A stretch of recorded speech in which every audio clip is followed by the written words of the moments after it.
Assalamu alaikum. Allah nos dice en el Corán: oh creyentes, inclinaos y postraos, es decir, la oración, y adorad a vuestro Señor. Y aquí están incluidas todas las buenas acciones.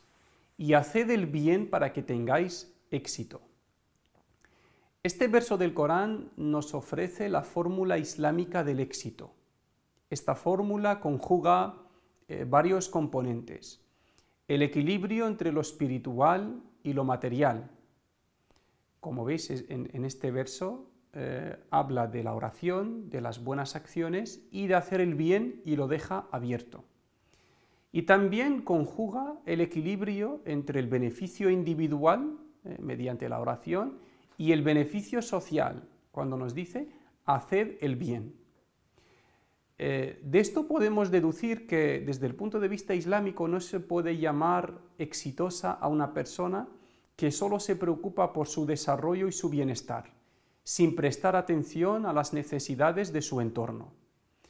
El compromiso social y la participación ciudadana no son aficiones ni son favores que hacemos a los demás, sino un impuesto que pagamos por todos los dones con los que Dios nos cubre día y noche y que no nos cuestan nada.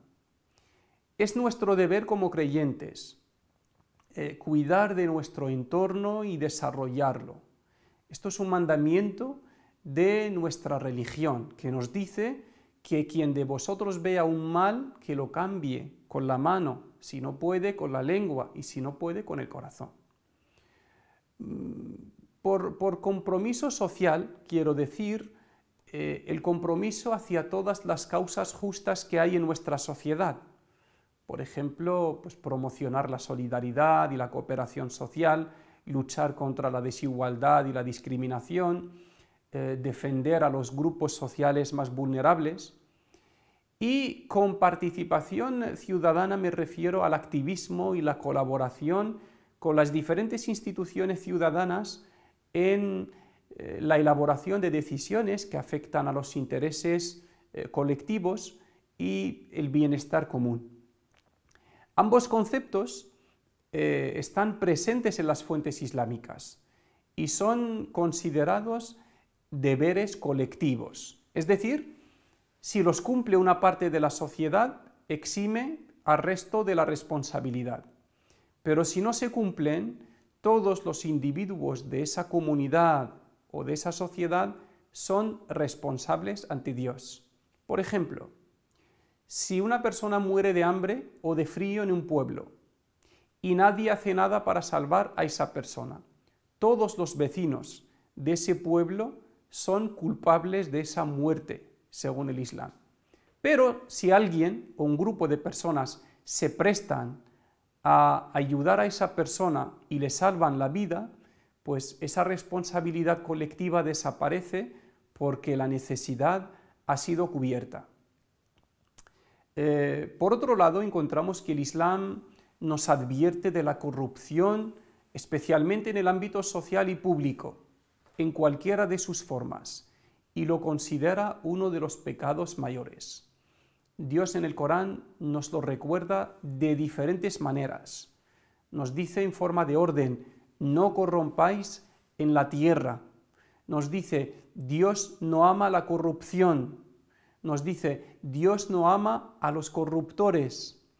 Nos dice también: no privéis a la gente de sus derechos y no corrompáis en la tierra.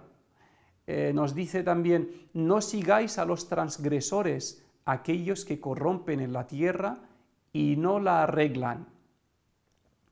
Ser musulmán implica ser proactivo y productivo en la sociedad. E implica también actuar con responsabilidad frente a los bienes públicos y ser una fuente de paz y bienestar para el entorno.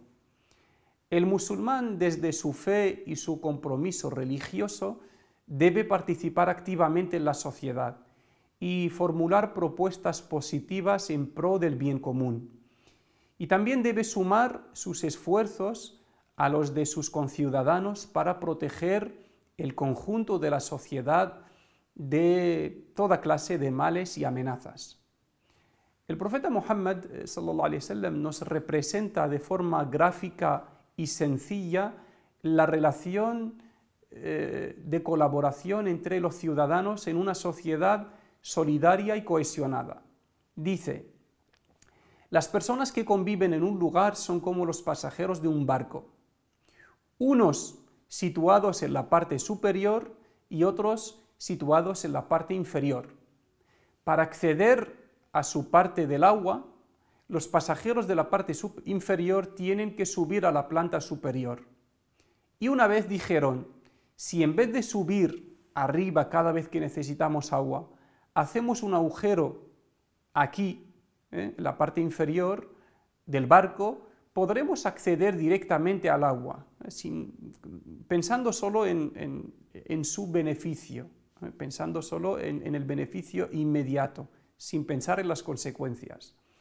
Aquí el profeta hace un comentario, dice: si les dejan seguir con su plan, se hunde el barco y se ahogan todos. Y si les impiden hacer ese agujero, salvan el barco y se salvan todos. El compromiso social y la participación ciudadana repercuten en beneficio de quienes se implican en ellos y del conjunto de la sociedad. Por eso la cohesión y la fuerza de una sociedad se mide por el compromiso y la implicación de sus miembros en la gestión de los recursos y de la vida pública.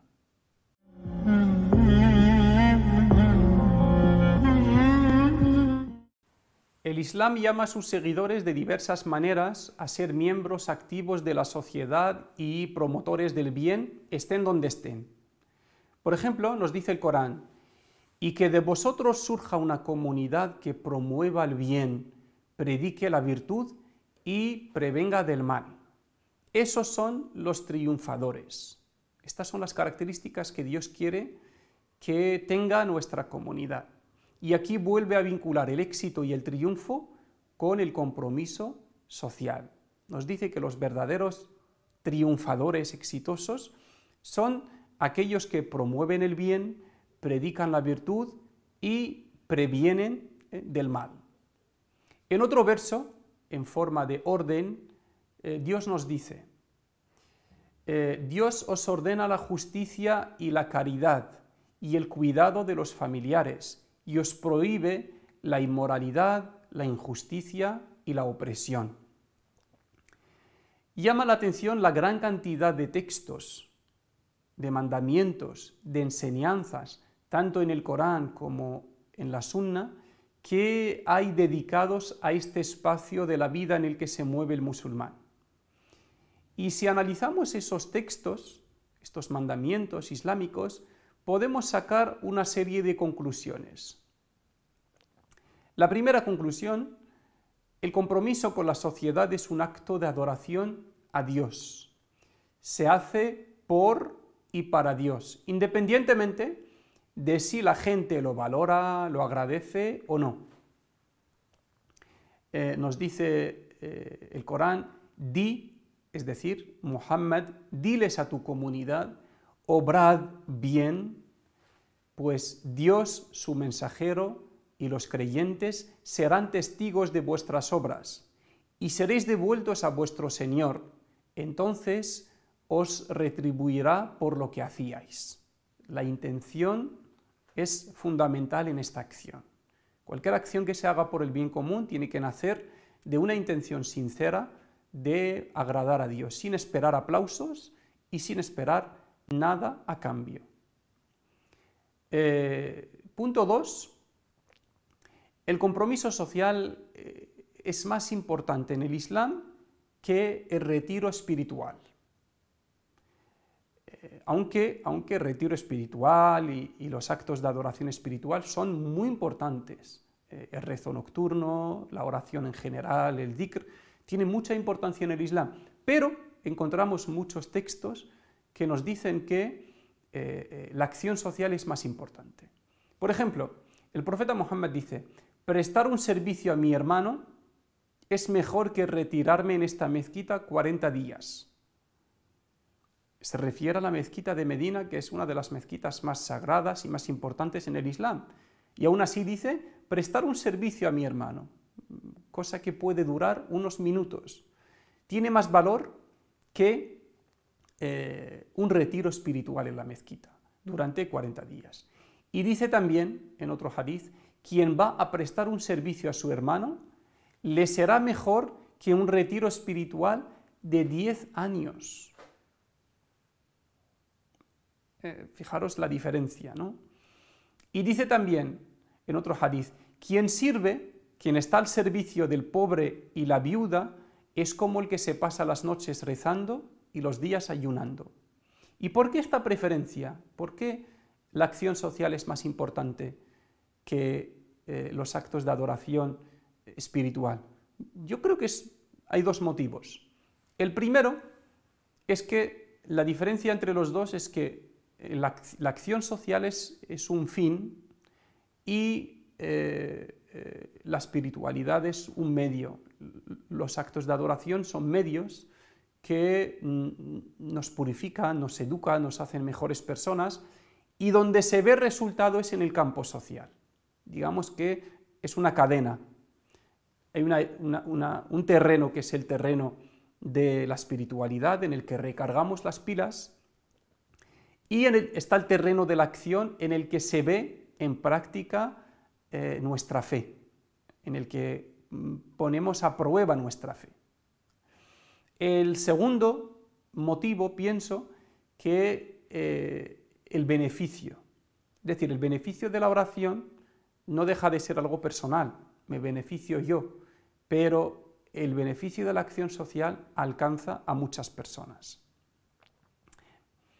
La siguiente conclusión es que las acciones, en el Islam, las acciones son retribuidas por Dios con una recompensa de la misma naturaleza.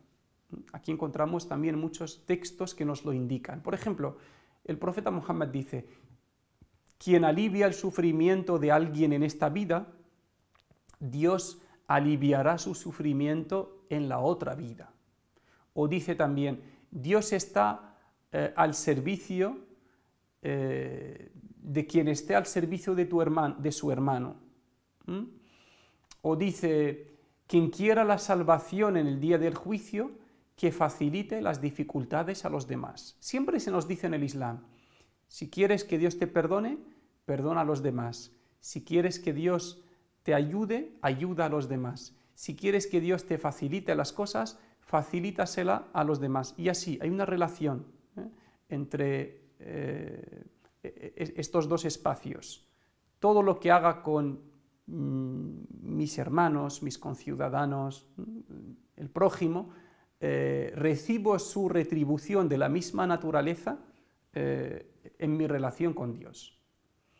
La cuarta conclusión, en acción social, en el Islam, en acción social, importa la calidad y no la cantidad. Por ejemplo, el profeta Muhammad nos dice, no menosprecies nada de las acciones del bien, aunque sea recibir a tu hermano con una cara alegre. Nos dice, las obras más amadas por Dios son las permanentes, aunque sean pocas. Nos dice, quien puede beneficiar a su hermano con algo, que lo haga. Nos dice, dar limosna aunque sea la mitad de un dátil, para que nadie tenga excusa de implicarse en acción social, en tener un compromiso con su entorno, con la sociedad, especialmente con las personas más necesitadas. La quinta conclusión, el premio de las acciones sociales es enorme, es inmenso. Por ejemplo, encontramos a veces acciones pequeñas en el ámbito social, pero que tienen una gran recompensa, como cuando el profeta Muhammad dice, quien apadrina a un huérfano estará conmigo en el paraíso como estos dos dedos. En otra ocasión el profeta Muhammad le dice a Abu Ayyub al-Ansari, ¿quieres que te diga una obra que agrada a Dios y a su mensajero? Es decir, si haces esta obra, tanto Dios como su mensajero estarán complacidos contigo. Le dijo, reconciliar entre dos personas enfrentadas o acercar entre dos personas alejadas. Esta acción sencilla implica una gran recompensa que es el agrado y la satisfacción de Dios. El profeta Mohammed nos dice, un hombre se mereció el paraíso porque apartó un tronco de un árbol que molestaba a la gente. Encontró un obstáculo en la vía pública y actuó por inercia, de forma automática, cogió y lo apartó del camino.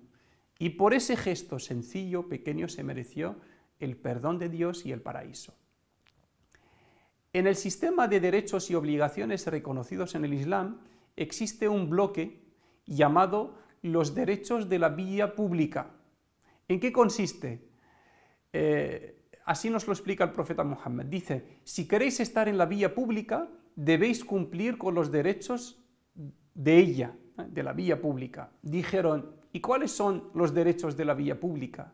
Dijo, controlar la mirada, es decir, no mirar de forma ofensiva a los demás, no perseguir la intimidad y el espacio privado de la gente, no mirar aquellas cosas que desagradan a Dios. Si sales a la calle, una de tus obligaciones es controlar la mirada. El segundo derecho que tiene la vía pública, no causar ningún daño al entorno. Al entorno incluye personas, animales, plantas, la tierra en sí, todo. Esto es otro de los derechos que tiene la vía pública. El otro derecho, devolver el saludo de la paz. Si sales a la calle, tienes el deber de difundir la paz, el saludo de la paz. Dar el saludo y lo que es obligatorio más es devolver el saludo. Si alguien te saluda, tienes el deber, la obligación de responder. Y dice también promover el bien, y aquí entra toda clase de acciones, de iniciativas de todo tipo que repercutan en el bien común, y prevenir del mal. Si ves un peligro, si ves una amenaza, si ves algún mal que pueda afectar a una persona o a un grupo de personas, tienes que intervenir. Estos son los derechos de la vía pública en el Islam. Estos derechos corresponden hoy a los conceptos de participación ciudadana y compromiso social. Y el profeta Muhammad sallallahu alaihi wasallam los considera como derechos individuales o deberes individuales hacia la sociedad. Después de citar varias acciones de beneficio para la sociedad en uno de los versos, el Corán concluye diciendo, y en eso que compitan los competidores. Es decir, si en algo tiene que haber rivalidad entre las personas, es en las obras del bien, dirigidas a los demás, en lugar de competir en la ropa, la tecnología o los coches. El profeta Muhammad solía preguntar a sus compañeros después de la oración del Fajr en la mezquita, justo después de la oración, les preguntaba, ¿quién de vosotros hoy ha visitado a un enfermo? ¿Quién de vosotros hoy ha salido en un funeral? ¿Quién de vosotros hoy ha dado una limosna? Y de esta manera creaba un ambiente de rivalidad en el campo de la acción social, el servicio a los demás. Porque la mejor rivalidad es la rivalidad en la generosidad, en la solidaridad y en la promoción de los valores universales como la justicia, la igualdad, el respeto y la bondad.